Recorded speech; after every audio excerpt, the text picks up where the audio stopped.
اللہ فرماتا ہے زمین میں فساد ظاہر ہو جائے گا. کب؟ بما کسبت ایدی الناس، لوگوں کے ہاتھوں کی کمائی کی وجہ سے. اور کیوں زلزلے دیتا ہے رب تعالیٰ؟ لیذیقہم بعض الذی عملوا، اللہ فرماتا تاکہ وہ جو کچھ کر چکے ان کو کچھ چکھا دوں. اللہ تعالیٰ فرماتا ہے لیذیقہم، تاکہ ان کو چکھایا جائے جو کچھ بھی وہ کر رہے تھے. محدثین بھی اسی بات پر اتفاق کرتے ہیں. میرے آقا صلی اللہ تعالیٰ علیہ وسلم نے بھی ارشاد فرمایا زمین میں زلزلوں کا آنا، طوفان کا آنا، سیلاب کا آنا، یہ اللہ کے عذاب کی نشانیاں ہیں. اللہ تبارک و تعالیٰ کے بڑے عذابات میں سے ایک آیت تو آپ مشہور سنتے ہوں گے، اذا زلزلت الارض زلزالہا. پوری سورہ ہے زلزال. زلزلہ کس کو کہتے ہیں؟ جھٹکے. آپ کی نظر میں تو صرف ارتھ کوئک ہے، اور سائنٹیفک اعتبار سے اس کو کہا جاتا ہے زمین کی نیچے کی تہیں جو ہیں، پرت، پلیٹس، جب یہ آپس میں ہل جاتی ہیں تو زمین پھٹ جاتی ہے. اندر لاوا ہوتا ہے زمین کے اندر، وہ ابل رہا ہوتا ہے، اور یہ پلیٹ جو ہے ڈس بیلنس ہوتی ہیں تو زمین کے اندر دراڑ آ جاتی ہے. سائنٹیفک اعتبار سے ان کی تحقیقات ہیں. ہزار سائنس جو ہے ترقی کر چکا ہو، لیکن یہ بھوکمپ، ارتھ کوئک، ان سب کے آنے سے پہلے وہ کبھی خبر نہیں دے پاتے. ہو جانے کے بعد وہ بتاتے ہیں کہ کتنے مقدار کا زلزلہ تھا، کتنا تیز جھٹکا تھا، اس کو ناپ کر کے تو بتا دیا جاتا ہے، لیکن جو ہلاکتیں ہیں اس کو بچا نہیں پاتے، نہ ہی سونامی کو نہ ہی زلزلوں کو. قرآن میں جس زلزلے کا ذکر ہے اذا زلزلت الارض زلزالہا، یہ آیت سن کر کے ہمارے امام اعظم ابو حنیفہ رحمۃ اللہ علیہ مغرب کی نماز سے لے کر کے جو روتے رہے تو رات گزر چکی تھی. پوری رات ان کی داڑھی سے آنسوؤں کے قطرے ٹپکتے تھے، مصلی بھیگ جاتا تھا اس ایک آیت کو سننے کے بعد کہ اللہ کیا فرماتا ہے اس میں، جب زمین ہلا دی جائے گی، اذا زلزلت الارض زلزالہا واخرجت الارض اثقالہا، اور زمین اپنے اندر بوجھل چیزوں کو باہر نکال دے گی، سب نکل جائے گا. لیکن اس آیت میں جو زلزلے کا ذکر ہے وہ سب سے لاسٹ، فائنل اور بڑا زلزلہ ہے جو قیامت کے قریب ہوگا. اس وقت پوری دنیا کی زمین ہلا دی جائے گی، وہ ایک علاقے کی نہیں ہے، ایک ملک کی یا ایک خطے کی نہیں. اس سے پہلے مفسرین فرماتے ہیں کہ قیامت آنے سے پہلے بہت زلزلے آئیں گے. اب حدیث رسول میں آپ کو سناتا ہوں. امام بخاری رضی اللہ تعالیٰ عنہ نے اس حدیث کو اپنی بخاری شریف میں نقل فرمایا.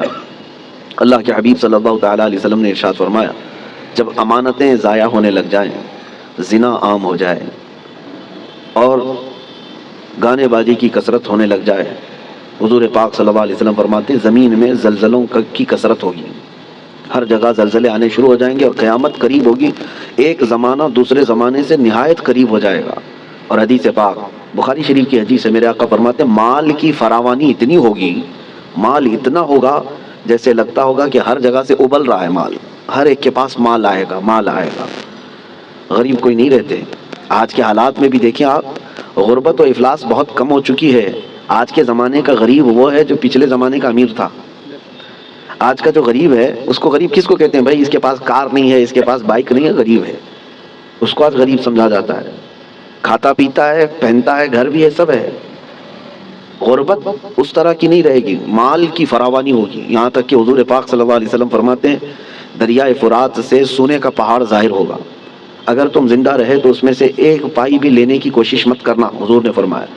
اس لیے کہ اس کے حصول کے لیے لوگ ایسے لڑیں گے کہ 100 لوگ اگر اس مال کو سونے کو لینے جائیں گے 99 قتل ہو جائیں گے، ایک بچے گا، مر جائیں گے سب. اور اسی حدیث پاک میں جو میں نے کہا زلزلے والی، اسی میں اللہ کے حبیب صلی اللہ علیہ وسلم نے فرمایا حرج بڑھ جائے گا، حرج بڑھ جائے گا. تو صحابہ نے پوچھا کہ حرج کیا ہے میرے آقا؟ حضور پاک صلی اللہ علیہ وسلم فرماتے ہیں ایک دوسرے کا قتل کثرت سے ہوگا. تو اس زمانے میں ہم آ چکے میرے عزیزوں. زمینیں جب ہلا دی جاتی ہیں پڑوس کی، خوف سے ہمارا دل ہل جانا چاہیے.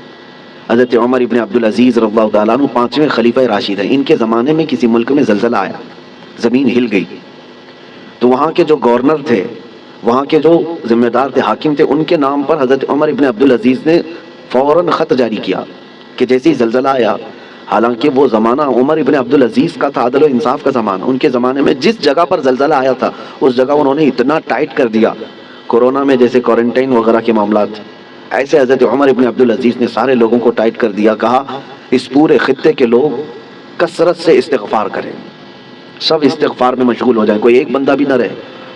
اور پھر وہاں کے حاکموں کو اور وہاں کے جو گورنر تھے ان کو خط لکھا کہ جتنا تمہارے پاس ہے سب کا سب صدقہ کر دو، خیرات کر دو. الصدقۃ تطفئ البلایا، میرے آقا صلی اللہ علیہ وسلم نے فرمایا صدقہ بلاؤں کو ٹال لیتا ہے. تمہارے پاس جو ہے وہ صدقہ کر دو، اس لیے کہ اللہ کا غضب تمہارے ہاں آیا ہے، اللہ کا عذاب تمہارے شہر میں آیا ہے، زلزلہ آیا ہے. تو سارے لوگوں پر آپ نے لازم کر دیا تھا کہ استغفار میں مشغول ہو جائیں اور صدقہ و خیرات کثرت سے کرنے لگ جائیں. عزیزان گرامی وقار، اور ابھی 3 اور بڑے زلزلے آنے والے ہیں جس کی بشارت میرے آقا صلی اللہ علیہ وسلم نے فرمایا. عرب کی سرزمین پر آئے گا، مشرق میں اور مغرب میں، یعنی ایک ایسٹ میں، ایک ویسٹ میں، اور ایک عرب کی سرزمین. ایک قیامت سے پہلے 3 بہت بڑے زلزلے آنے والے ہیں جس میں لاکھوں لوگ دھنس جائیں گے. زمین اتنی تیز پھٹے گی کہ ہزاروں کی نہیں لاکھوں کی تعداد اس میں زمین میں چلی جائے گی. مشرق میں ہم لوگ بھی آتے ہیں، ویسٹرن میں دوسری کنٹریز ہیں، آپ کو پتہ یورپ وغیرہ، اور عرب ہے. اور ان زلزلوں کے متعلق جو فرمایا گیا وہ قیامت سے قریب آنے والے ہیں، وہ بڑی نشانیوں میں سے ہیں.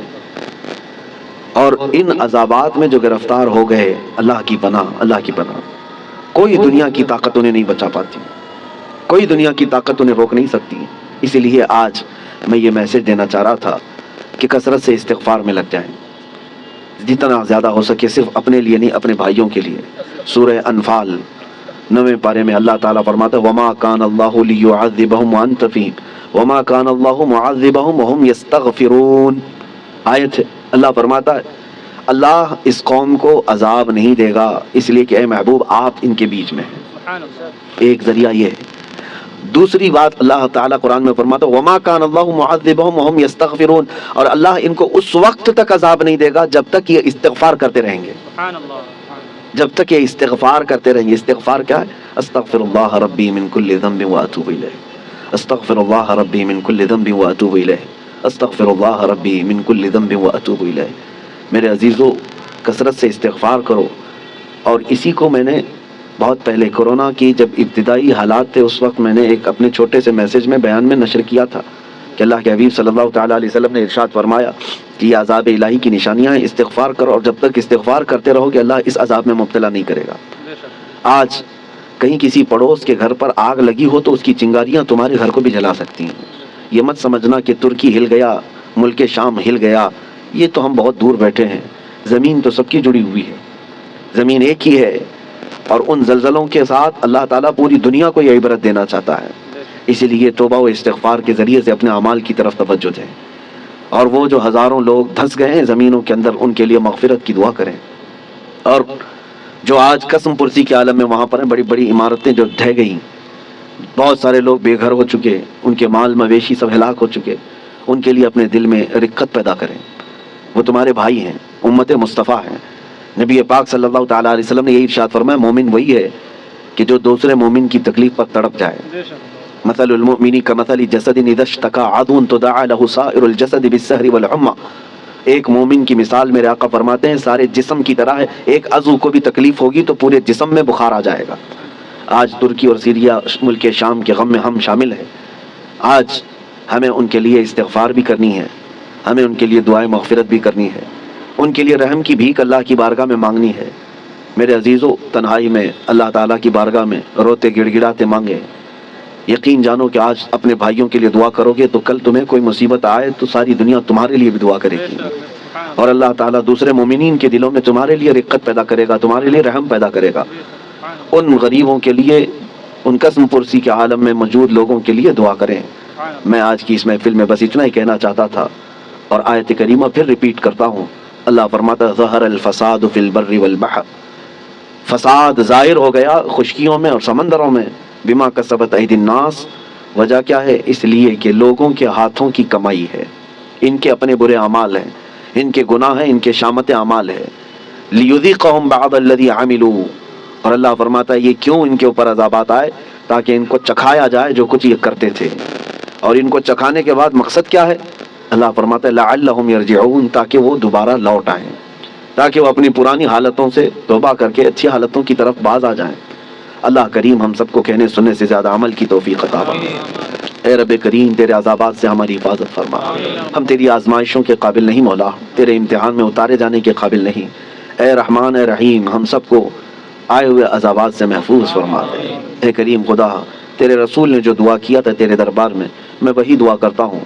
اللہم انی اسألک من خیر ما سألك منه نبيك سيدنا محمد صلی اللہ علیہ وسلم اللهم إني أعوذ بك من شر ما استعاذك منه نبيك سيدنا محمد صلی اللہ علیہ وسلم اللهم إن أردت بعبادك فتنة فاقبضنا غیر مفتونین فاقبضنا غیر مفتونین فاقبضنا غیر مفتونین۔ اے اللہ اگر تو نے اپنے بندوں کے آزمائش کا ارادہ کر لیا ہے تو مولا ہمیں بغیر آزمائش کے اس دنیا سے اٹھا لے، ہمیں بغیر فتنوں میں مبتلا کیے تو اپنی بارگاہ میں بلا لے۔ اے اللہ ایمان کی سلامتی اور عزت کی سلامتی کے ساتھ دنیا سے ہمیں رخصتی عطا فرما۔ وصلی اللہ تعالی علی خیر خلق محمد وآلہ واصحابہ اجمعین برحمتک یا ارحم الراحمین۔